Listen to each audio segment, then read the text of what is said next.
बोलिए सद्गुरु देव की जय। मंच पर विराजमान संत गुरुजन, आए हुए बंधुओं और श्रद्धा मूर्ति माताओं, खागावासियों, त्रिदेशी सत्संग का आज पहला दिन और दूसरी सभा है। यहाँ पर जैसा कि शुरू में ही जानकारी हुई कि 95 से 1995 से यहाँ सत्संग पूज्य श्री राजा साहब और पूज्य श्री शंकर साहब जी की अगुवाई में आयोजन होता रहा, उन्हीं के द्वारा प्रबंध होता रहा। और यहाँ पूज्य सद्गुरु श्री अभिलाष साहब जी आकर के एक बहुत अच्छी सभा में अपना वक्तव्य देते थे। आप सब लोग बड़े ही विह्वल हो करके प्रेम, श्रद्धा, भक्ति के साथ श्रवण करते थे। हम सबका सौभाग्य है खागावासियों का, और इसमें सबको शौक होना चाहिए ऐसे सत्संग सरोवर में आकर के निमज्जन करना चाहिए, लाभ लेना चाहिए। सभी भाइयों को, माँ बहनों को, बच्चों को सत्संग सरोवर में निमज्जन करने से कितने ही लोग कागज से हंस हो जाया करते हैं। इतिहास इससे छुपा नहीं है, और कुसंग से कितने लोग बिगड़ करके नष्ट भ्रष्ट हो गए, ये भी छुपा नहीं। सुधरने के स्रोत संत गुरुजन हैं, सुधारने वाले, और ये सत्संग है। बिन सत्संग कुमत नहीं छूटी, एक भजन है सदगुरु कबीर का।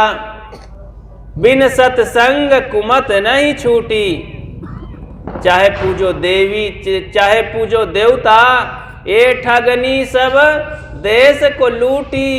बिन सत्संग कुमत नहीं, कहें कबीर सुनो भाई साधो, पी ले सत्य ज्ञान की बूटी। बिन सत्संग कुमत नहीं।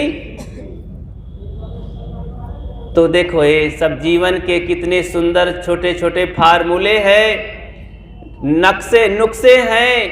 इन नुक्सों को, इन युक्तियों को धारण करके अपने घर गृहस्थी जीवन, परिवार में सुंदर जीवन बनाया जा सकता है।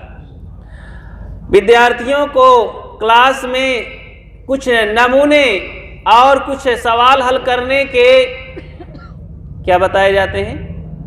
फार्मूले, नियम बताए जाते हैं। उस नियम के आधार पर सवाल हल किए जाते हैं, और फिर फेल और पास का वहाँ पर रिजल्ट मिलता है। ऐसे ही जीवन के सवाल को, दुखों के सवाल को हल करने के लिए हमें कुछ नियम जानने पड़ते हैं। बिना नियम जाने आप सवाल को हल करेंगे, गलत हो जाएगा, परेशान हो जाएंगे। इसलिए जीवन कैसे जिया जाए, इसके लिए संत गुरुजनों के सत्संग में जाना चाहिए। आप कुछ खरीदने जाते हैं, कुछ जीवन गुजर की चीजें, पेट भरने की चीजें, सोने जागने की चीजें जाते हैं बाजार में, खागा बाजार में बहुत सारी चीजें मिल जाएंगी। लेकिन जीवन जीने के तरीके खोजने के लिए जाइए बाजार में,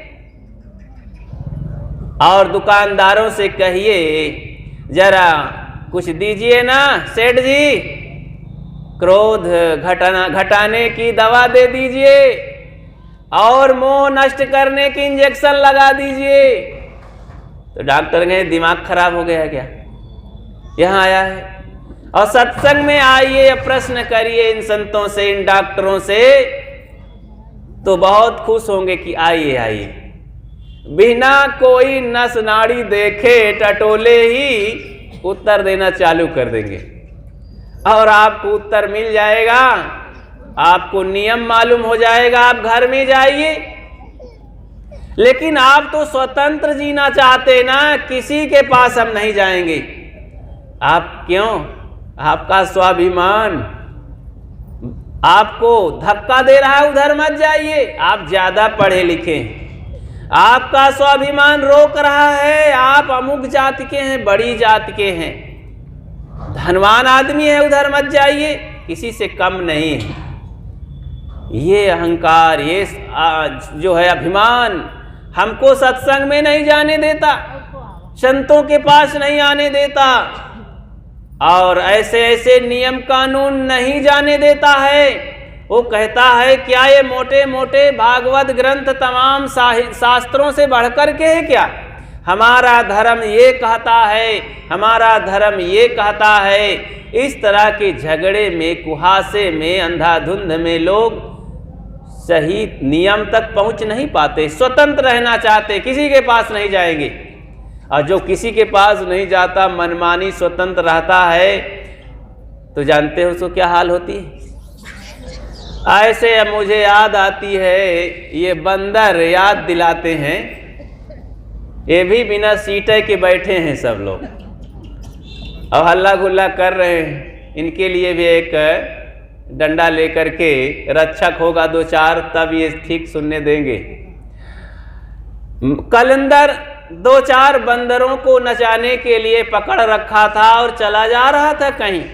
एक नदी मिली, जमुना नदी, नाव से पार होना था, तो ले जाकर के बंदरों को, दो चार बंदर थे, और नाव में एक चुल्ले में रस्सी से बांध देता है।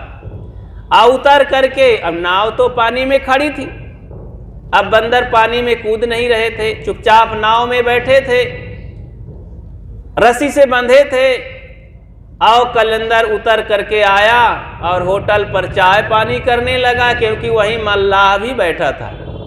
सोचा जब मल्लाह महोदय चलेंगे नाव लेकर के तो हम भी चलेंगे, बंधे रहने दो बंदरों को।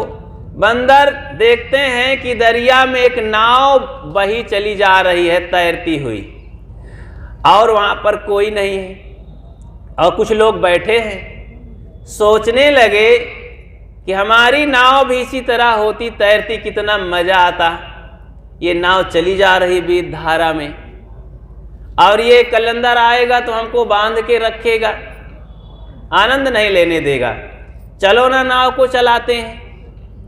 अब वो लंगर वहां पर पड़ा हुआ था, विराम, लोहे का होता है कांटा, फेंके थे, रस्सी से बांधे थे। बंदरों को याद आया और खींचे उस लंगर को, उभड़ गया बालू से। जैसे ही खुल गया और नाव चल पड़ी, गहराई में नाव चली गई तैरते हुए। कलंदर मल्लाह चिल्लाया, लेकिन अब तो नाव चल पड़ी हवा में। बंदर उछलने लगे, आनंद आ गया, अब हमारी नाव, अब हम किसी के बंधन में नहीं है, जा रहे हैं, आनंद आ गया। उछल कूद मचाए हुए थे, नाव तेजी से बीच धारा में पहुंच गई, बहाव में तेजी से बही चली जा रही थी। आगे क्या हुआ कि घूरपुर का मोड़ जमुना में पड़त है, तो वहां पर एक पत्थरों की चट्टान है सीधी, जमुना वहां पर टकराती है और सीधा उत्तर की ओर भागती है, फिर आकर के संगम की ओर जलती है। तो वहां पर नाव सीधे गई, पत्थर से जोर से टकराई और फट गई। वहीं पर बंदर और नाव सब समाहित हो गए, उनकी स्वतंत्रता का आनंद सब गायब हो गया। इसी तरह संसार में जो स्वतंत्र मनमानी रहना चाहते हैं, तो वो अपने मन की गुलामी करके, इंद्रियों की गुलामी करके इस भवसागर के धारा में सब डूब मरते हैं। जीवन जीने का तरीका उनको नहीं मालूम होता। बच्चे लोग पतंग उड़ाते हैं, बहुत पतंग उड़ाते हैं। कहीं कहीं गुजरात में जाएंगे, मकर संक्रांति के दिन तो कई लोग मर जाते हैं छत से गिर करके। तो पतंग जब उड़ाते हैं तो उड़ती है आकाश में पतंग कैसे, जब किसी के हाथ में उसकी डोर होती है। जब डोर टूट जाती है, हाथ से छूट जाती है, तो पतंग कहाँ चली जाती है? हाँ, कहीं पेड़ों में, बबूलों में या नाली में, कहीं बारजे में फट करके अथवा कोई खींच करके फाड़ देता है। वो साबुत नहीं बचती है। जब किसी के हाथ में डोर होती है पतंग की, तभी आकाश में उड़ती है, अन्यथा नष्ट भ्रष्ट हो जाती है। ऐसे ही किसी इंसान का जीवन जब श्रद्धा और प्रेम की डोरी से बंधा होता है संत गुरुजनों के हाथों में, तो आराम की जिंदगी, सही मार्ग पर वो चलते हैं, जीवन का सही उद्देश्य पूरा करते हैं। इसलिए अपनी श्रद्धा प्रेम की डोरी विवेकवान संत गुरुजनों के हाथ में पकड़ाना बहुत आवश्यक है। प्रातः उठो सुमिरन करो, क्या कर्म है सो कीजिए, हैं संग साथी और भी आदर्श उनको दीजिए। आप अकेले जिंदगी नहीं जी रहे हैं। कोई कहते हैं महाराज किसी से क्या लेना देना, हमारा पेट है, हमारा पैसा है, हमारा मुंह है, हम चाहे जौन खाएं पिएं, चाहे जैसे चलें बोलें। ये मनमानी नहीं चलने वाली भाइयों, ये नाजायज है, ये जायज नहीं है, ये नैतिकता नहीं कहती है। आप मनमानी बक लीजिए, किराए का कान मुंह नहीं मिला है, और सुन लीजिए, बक लीजिए, खा लीजिए, लेकिन भुक्त भोगी भोगने में सब बंधे हुए हैं, सब मजबूर हैं। जैसा कर्म करोगे वैसा फल मिलेगा। कर्म प्रधान विश्व रच राखा, जो जस करे सो तस फल। इस महामंत्र को सबको याद रखना चाहिए अपनी जीवन शैली में, लेकिन नहीं, इसे नहीं याद करेंगे। रामायण की ये चौपाई है। रामायण रत्न है, हीरा मोती है, उसे जितना भुनाओ सागर है, और जितना डुबकी लगाओ उतना माल निकलता है। लेकिन नहीं, माल नहीं चाहिए लोगों को। लोग घोंघी भी ना करते हैं, सागर में डुबकी नहीं लगाते, किनारे किनारे की घोंघी बिनते हैं कि भाई कुछ करना ना पड़े। मंगल भवन सुमंगल हारी, द्रवं सु दशरथ अजुर बिहारी। सबई नचावई राम गोसाई, सब राम की कृपा है, नचा रहे हैं। लेकिन महाराज राम को कौन नचाया है? लेखक कवि पंडित किसी को छोड़ते नहीं हैं, जब वो कर्मों के अधीन होकर नाचते रहे। लेकिन बंधुओं, उनसे बड़ी प्रेरणा मिलती है। आज के गृहस्थों को इतना महान धन मिलता है मर्यादा पुरुषोत्तम से कि अगर उनके अनुसार आदर्श बना ले, मान ले, गृहस्थी स्वर्ग हो जाएगी।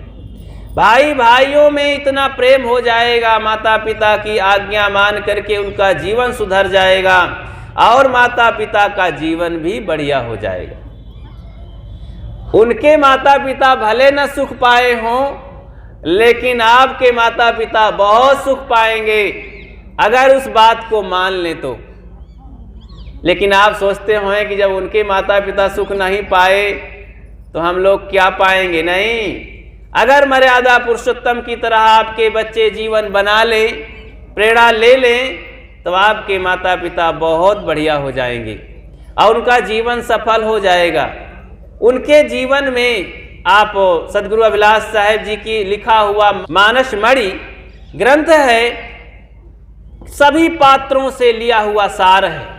लक्ष्मण से गुण लिया गया, राम से गुण लिया गया, सेवरी से गुण लिया गया, और भी कौशल्या से, सभी पात्रों, रामायण के जितने पात्र हैं सबसे सार लिया गया। इतना सुंदर ग्रंथ है, क्या कहें। सभी अच्छाई को लिया गया कि हम लक्ष्मण से क्या सीखें, सेवरी से क्या सीखें, राम से क्या सीखें, और सुग्रीव से क्या सीखें, हनुमान से क्या सीखें। इन पात्रों से हम अपने जीवन जीने की कला सीख सकते हैं। उनमें जो कमियां हैं उनको आप निकाल दीजिए। अरे भाई, कुछ मूसल उसल रखा करो, काढ़ के खाया करो, और धान खाओगे तो गला में फंस जाएगा। इसके लिए कला जानते हो, अब तो घर में नहीं, वो चक्की आ गई है, जगह जगह घूम रही है। धान कड़ा करके चावल निकाल लेते हो, पछोड़ के खाते हो रोज। ऐसे ही तमाम ज्ञान फैला हुआ है, सत्संग में, ग्रंथों में तमाम लिखा पढ़ा है। जन जन की बातें ज्ञान के रूप में है, पूरा संसार ज्ञान से भरा है। लेकिन हम लेना जाने, फटना पछोड़ना जाने, चुनना जाने। ये सुनना तो जानते हैं लेकिन चुनना नहीं जानते हैं। सुन करके चुनो। अरे भाई, जानवर भी ऐसा किया करते, पहले जल्दी जल्दी खा लेते हैं, उल्टा सीधा बस घास वास लपेट लिए, ले गए अपने कोठरी में। फिर शाम के बैठ के आराम से आँखी मूंद के धीरे से लंबी अपनी जो जबड़े है और चाबी है घुमाते हैं, पेरते हैं, जुगाली मारते हैं और 60-65 बार ऐसा करके आप घट मारते हैं भीतर और फिर निकालते हैं। कितना पागुर मारते हैं। अब आप सुन करके ये ज्ञान की घुट्टी ले जाते हैं, चुपचाप सो जाते हैं और जुगाली की जरूरत नहीं। अरे भाई, ऐसा कुछ सुनो कि जाओ उसको विचार करो, मनन करो। जाना नहीं, बूझा नहीं, समझ किया नहीं गौन, अंधे को अंधा मिला राह बतावे। जाना नहीं, बूझा नहीं, जाने भी नहीं, ये बूझना। साहब कहते हैं बूझा भी नहीं, बूझना बहुत जरूरी है। पहले माताएं ये छोटा छोटा किस्सा सुनाया करती थी, कहे बूझो भैया। अपने नाती पोते से बुझाउल सुनाया करती थी, वो में जरा दिमाग लागत रहा। अब दिमाग सबका मशीनरी हो गया है। दिमाग बढ़ाने के लिए ऐसे तमाम नुस्खे बचपन से बच्चों के दिमाग बढ़ाए जाते थे। तो अब ऐसा कुछ नहीं है, अब किसी को फुर्सत नहीं है। अब शायद सबकी कोचिंग लगाने का प्रयास है। अब चूल्हा पोते की कोचिंग होगी, और भी कोचिंग लगाया जाएगा। कितने मास्टर होंगे, और लिपाई पोताई की भी कोचिंग लगाना पड़ेगा, नहाने धोने की कोचिंग लगाना पड़ेगा, और भी तो सबकी कोचिंग लगाएंगे तब ये बच्चे पढ़ पाएंगे। हर विषय की कोचिंग। बच्चे अपने से पढ़ना ही नहीं जानते हैं, केवल पैसा फेंको और कोचिंग पढ़ पढ़ करके 15-20 साल फिर शराब पीना चालू करते, क्योंकि टेंशन है ना। टेंशन की दवाई क्या है? शराब पियो, बीड़ी पियो, खर्रा खाओ, यही तो करो ना। और दिमाग खराब करो, आधी जिंदगी में मरो, बीमारी बुला लो तमाम तरह की। अरे सत्संग में आकर के जीवन जीने के फार्मूले सीखो और उसको घर में जाकर के प्रयोग करो, आचरण करो। सारा ज्ञान जब तक आचरण में नहीं उतरेगा तो किसी काम का नहीं होगा। ये बकबक करने से, सुनने से कुछ नहीं होने वाला है। जीवन का आनंद आचरण करने से होता है। संतों से सुन करके आचरण करोगे, देखोगे कितना सुंदर जीवन होता है। सब कुछ सुंदर बनाने के लिए बाहर व्यवस्था है।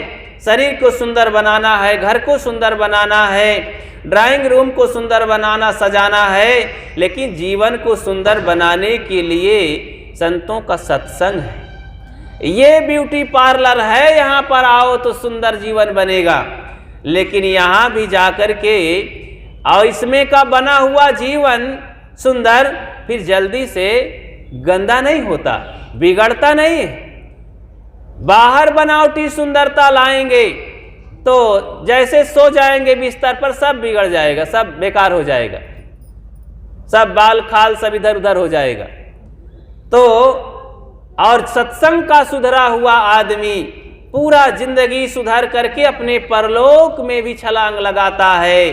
सदगुरु कबीर इसके लिए कहते हैं, एक अचंभो हमने देखा बंदर दूहे गाय, और दूध दही सब अपना खावे घिया बनारस जाए, सुनैया बिच नदिया डूबी जाए। नाव नदी में तो डूबते देखे होंगे, गंगा जमुना में कि नाव डूब गई, लेकिन नाव में ही नदी डूब गई, ऐसा तो नहीं देखे होंगे। लेकिन सदगुरु कबीर ऐसे ही कहते हैं कि नाव में नदी डूब गई और एक आश्चर्य देखा कि बंदर गाय दूहने लगा। गजब है। और गाय भी बड़ी अजीब है कि वो दूध घी सब देती है और बंदर अपना खाता है, अब घी को बनारस पार्सल कर देता है। तो इसका मतलब क्या हुआ? देखो, अब बूझने की बात यहाँ है, दिमाग नहीं काम करेगा। तो जब बूझेंगे तब समझ में आएगा। सो नैया बिच नदिया डूबी जाए। देखो, ये जीवन रूपी नाव का है। अभी हम क्या हो रहा था कि ये नावका को, जीवन नावका को इस भ्रम की मान्यताओं में और अंधविश्वास में, पाखंड में, ये संसारिकता में डूब गया था जीवन। लेकिन अब क्या हुआ कि जब से विवेक ज्ञान मिला, गुरु का ज्ञान मिला, सत्संग में ज्ञान मिला, तो ये भावसागर सब इसी जीवन में डूब गया, सूख गया। जैसे कोई नदी सूख जाए ना नाव में पड़ करके, ऐसे ही ये संसारिकता, अंधविश्वास, अज्ञान इसी जीवन में रहते रहते सब समाप्त हो गया। तो सोनैया बीच नदिया डूबी जाए। तो ये भवसागर की नदी, मान्यता, गलत मान्यताओं की नदी, वासना की नदी, अज्ञान की नदी, अंधविश्वासों की नदी में जो बह रहे थे और दुख भोग रहे थे, इसी जीवन में सब सूख गया। क्यों? क्योंकि हमने जीवन जीना समझ लिया, गुरुजनों से नियम फार्मूले जान लिए, हाथ में हमारे पितवारी मिल गई है नाव खेने के लिए।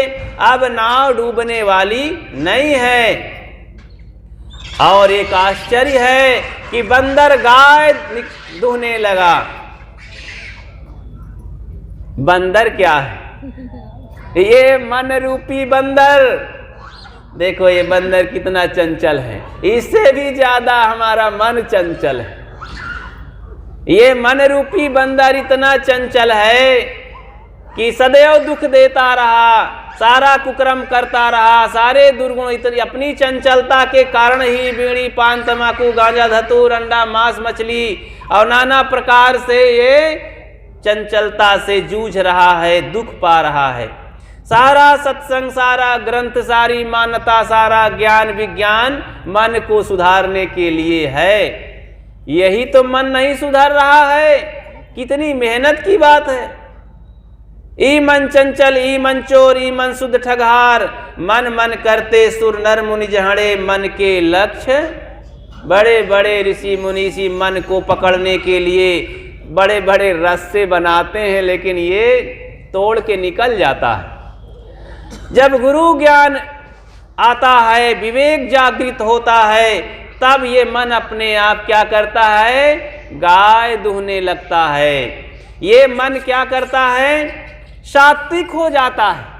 चंचल मन, तामसी मन सात्विक गाय बन गया। अब गाय क्या देती है? दूध देती है। फिर जब तक मन चंचल था तो गाय नहीं दूहता था, सात्विकता उसके जीवन में नहीं थी, उसका जीवन सरल नहीं था, बड़ा क्लिष्ट था। लेकिन जब मन सात्विक हो गया, सज्जन हो गया, सरल हो गया, गुरु ज्ञान में ओतप्रोत हो गया, तो इसमें ज्ञान गुण फूटने लगे। तो दूध रूपी दया, क्षमा, शील, संतोष, धीर, विचार, विवेक, भक्ति पैदा होने लगी। निकाल रहा है मानो दूध। गाय सज्जन हो गया। और फिर क्या? वर्तमान में दूध दही लाभ ले रहा है। इन सद्गुणों का कितना बड़ा लाभ है। सद्गुण साथी जीव के जहां चोर मंगमांझ, आयु भर रक्षा करे जब तक अंत न। ये जो लोग कहते हैं भगवान रक्षा करत है, सोवत जागत भगवान रक्षा करता है, सही कहते हैं। लेकिन वो भगवान क्या है? कौन खेत की मूली है? वो भगवान कहाँ रहता है? वो कहीं खोजने की जरूरत नहीं। वो तुम्हारे सद्गुण और दुर्गुण है। सद्गुण और दुर्गुण ही कर्मों का समुच्चय ही भगवान बन जाता है, और वही भगवान तुम्हें दुख और सुख के रूप में देता है। अच्छे कर्म रूपी भगवान तुम्हें सुख देते हैं और बुरे कर्म रूपी भगवान तुम्हें दुख देते हैं। इसके अलावा कहीं भगवान नहीं है। रामायण कहती है, ना काहू कोई सुख दुख करदाता, निज कृत कर्म भोग सुन अरे भाई है मेरे भाई, तुमको दुख सुख देने वाला कोई और अलग से भगवान गोसैया परमात्मा नहीं है, तुम्हारे कर्मों के फल ही है। इतना साफ, इतनी साफ बात सूत्र को फिर भी लोग पगलाते रहते हैं, कहाँ कहाँ भागते हैं। और जो जड़ है, दुखों की जड़, उसी को काट दो फट से, सब दुख सूख जाएगा, आपके पास दुख नहीं आएगा और कोई किसी में हस्ती नहीं कि दुख दे दे। इसलिए कर्म सुधार करो। कर्म सुधारना ही बहुत बड़ा भजन है, साधन है, पूजा है, पाठ है।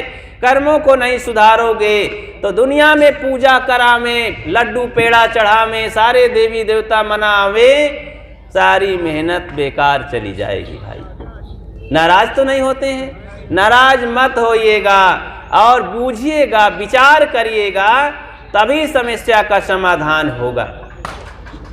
तो इसलिए हमें जागना है और प्रातः उठ करके सुमिरन करो कि मैं शुद्ध बुद्ध अजर अमर अविनाशी चेतन आत्मा हूँ। अब मेरा मन शांत हो रहा है, मैं अपने मन को समझ रहा हूँ, चंचल मन से अब मैं निश्चल हो रहा हूँ, आत्मा को समझ रहा हूँ। सबको धन्यवाद दीजिए, सब ये भाई बंधु हमारे मित्र हैं, कोई दुश्मन नहीं है, सब हमारे प्यारे हैं, मित्र हैं। ऐसा आवाहन कीजिए, सारा संसार आपको ईश्वर स्वरूप दिखाई देगा और सुख ही सुख दिखाई देगा।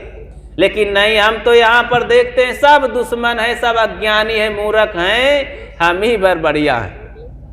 अरे भाई सबको धन्यवाद दीजिए, शिकायत में मत जिंदा रहिए, अच्छा सोचिए, हंसते हुए मुस्कुराते हुए, कोई कमी नहीं हमारे पास। अच्छा कर्म कीजिए, प्रेम से जिया करिए और नज़दीक के लोगों को देवी देवता समझिए, अपने घर को मंदिर समझिए, मस्जिद समझिए और वहाँ साफ सुथरा रखिए, बस स्वर्ग दौड़ता हुआ आ जाएगा। कहीं खोजने की जरूरत नहीं होगी।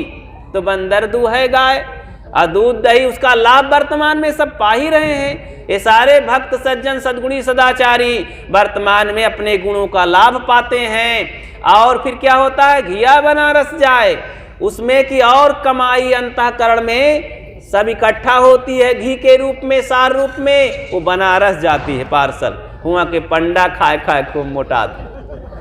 ऐसी बात नहीं है, मतलब परलोक में हमें काम आएगी। जब ये शरीर नहीं रहेगा, फिर से पुनर्जन्म के द्वारा दूसरा देह धारण होगा, तो वहाँ यहाँ की कमाई फिर वहाँ काम देगी।